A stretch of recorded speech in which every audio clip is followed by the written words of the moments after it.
Welcome to the Success with Jewelry podcast, where we invite you inside our conversations about business success and marketing for jewelry designers and entrepreneurs. We're Laryssa and Liz, jewelry marketing experts with a combined 16 years of experience in jewelry marketing and proven track records in helping jewelry brands meet their goals. When you listen to or watch this podcast, you get an intimate, exclusive peek behind the curtain of all the things you wish you could know about earning success in this industry. Welcome to episode number 46. In this episode, Laryssa and I are talking about branding. We're going to cover what's a brand, and we're going to share elements of a strong brand. We also want to tell you about our insider community. When you join, you'll have access to extended episodes full of tips that you can start implementing today and further resources about each topic we discuss. In the extended version of this episode, we share tips for defining your brand. To get access to the exclusive content as well as direct access to me and Laryssa, sign up by visiting successwithjewelry.com. Hey, Laryssa, let's get into it. This is one of our favorite topics, I think. I like this topic. It's fun to talk about. It's so fun to talk about. In the extended episode, we talked for a long time about the Barbie movie. Yeah. Such a good brand. Such a good brand. I very much admire a commitment to a theme. Yes. And they've been committed to it for, it feels like a year. And I think the movie is finally out and just, they've gotten it everywhere. Everybody is talking about Barbie core. And I think that's really interesting and exciting to watch. Totally. So let's get into what is a brand. It's the first thing consumers think of or feel when they see a company's logo or hear a product name or hear the brand name. So I think the hard thing about branding is that it is not what you sell, it's not your logo, and it's also not what you say it is. So you could be conveying a message to your customers, but whatever they hear, whatever they're feeling about your brand, that's the brand. So you don't really have control over it. Mm-hmm. But it's also not related to just your logo. It's not the products you sell. That's a really common misconception, I think. And it's also not what you're like dictating to people. It's actually the feeling that everyone else gets when they interact with your business. Right. So what you're putting out there is super important. How you're presenting your brand is super important, but at the end of the day, it's how your customers see it.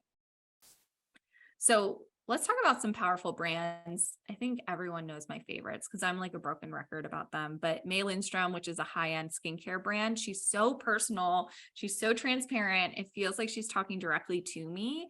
And I really appreciate all of that. Another one I love is Le Labo, which is a fragrance company. And I think a lot of people love Le Labo, but you could say the name of one other scents and a lot of people would resonate with that and understand it.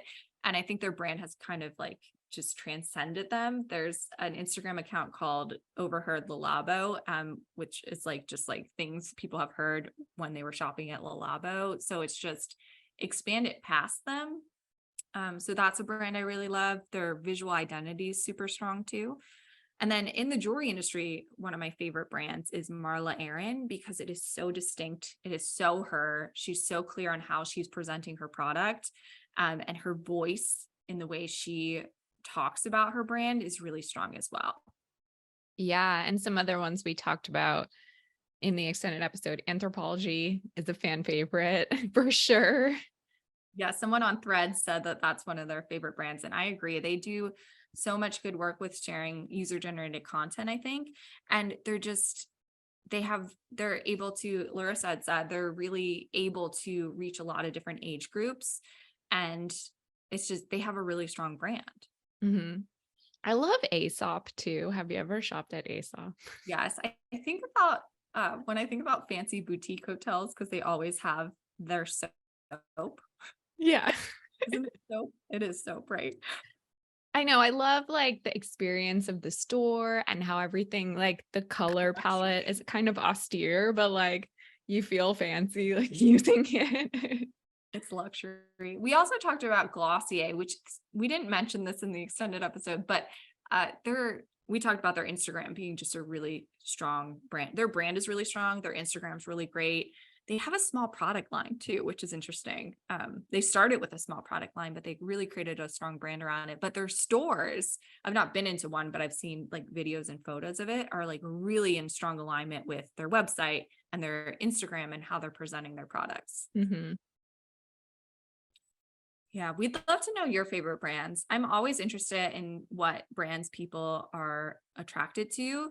And that's something to really think about as you're working on your own brand. It's like, what's compelling to you about other brands out there? That's a great thing to notice. Totally.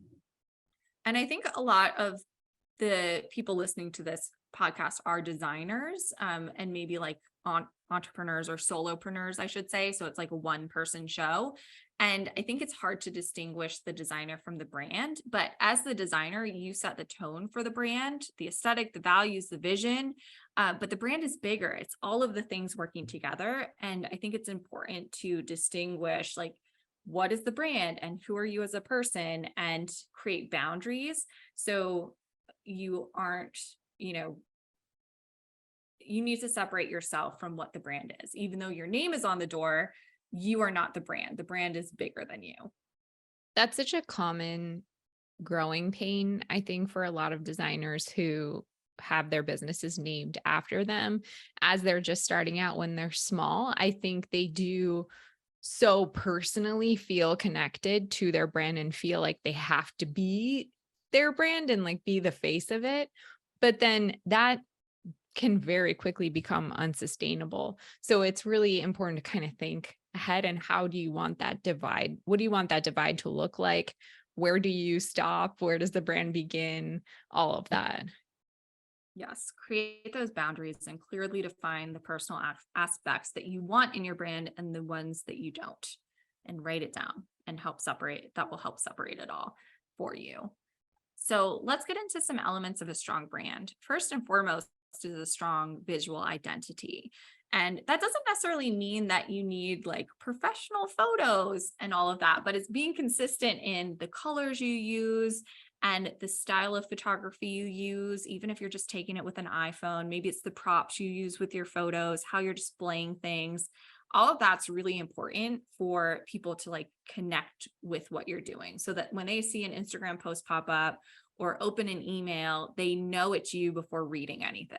And then also a product assortment that tells a story in a cohesive way. So if you are kind of just making one of a kinds now, and you're like wanting to move like your hobby into a business, or maybe you're just still trying to figure out what your product assortment is, you want it to feel cohesive. You want to understand what design elements are true to your brand to make sure everything's very cohesive. And then also a sense of why, including your mission and your vision. So getting clear on your why, I think, is like the most important thing any brand can do. Even if you've been in business for a long time and you've never stopped to like really define your why, do it now and really get clear on why you're doing what you're doing, as well as like your purpose, your mission, and like your vision for the future.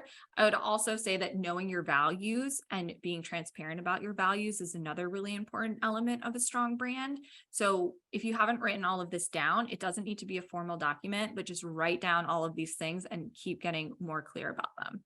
Yeah, and really strive to bring something new to the table, because so many things have been said so many times in this industry. Like, try to have a new perspective. Right. Like inspired by nature is one I hear a lot. And it's like, what aspects of nature and why those aspects of nature? So just getting more specific Mhm. will be more compelling to people. And with that, a story that is that inspires emotion, I think, is really good to think about. It doesn't mean that you need to like, be so transparent that it's uncomfortable. So going back to like separating the designer from the brand, you could take elements of that story and create what you feel comfortable sharing about it. But having a story that inspires emotion and one that you're telling consistently is something that's really great. And two brands to look at in the jewelry industry that I think are great here as inspiration are Monica Rich Kosan, who is known for fine jewelry lockets, like, these beautiful lockets that really tell a story and tell your personal story. And then Foundry is all about building a collection that tells your story. And I think that the way that they market this concept is really personal and really inspiring. And then also language to communicate that story. So it's not just visual, it's how you talk about your brand too. And a lot of designers I find get stuck on the writing aspect of marketing, like, writing the captions, writing the email, and things like that. And the best place to start is to write like you speak, because I know you're out there at shows talking about your brand and selling your product. And when somebody asks you about your brand, I'm sure you know exactly what to say about it.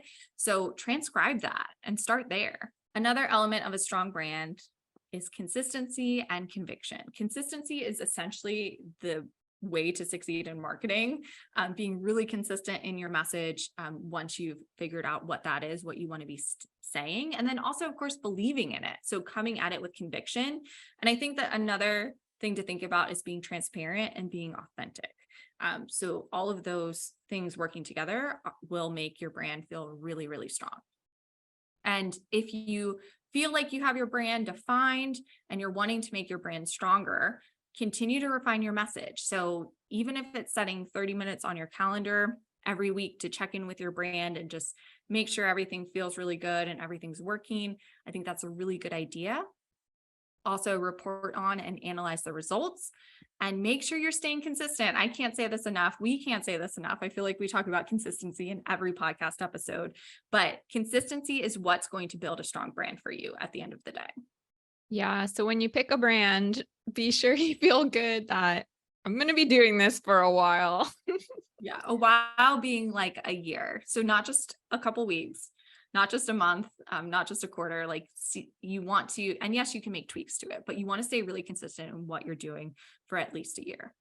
Yeah. And probably many, many years. Probably many, many years. So again, in the bonus episode, we share more details about how to define your brand. If you're working on your brand, let us know.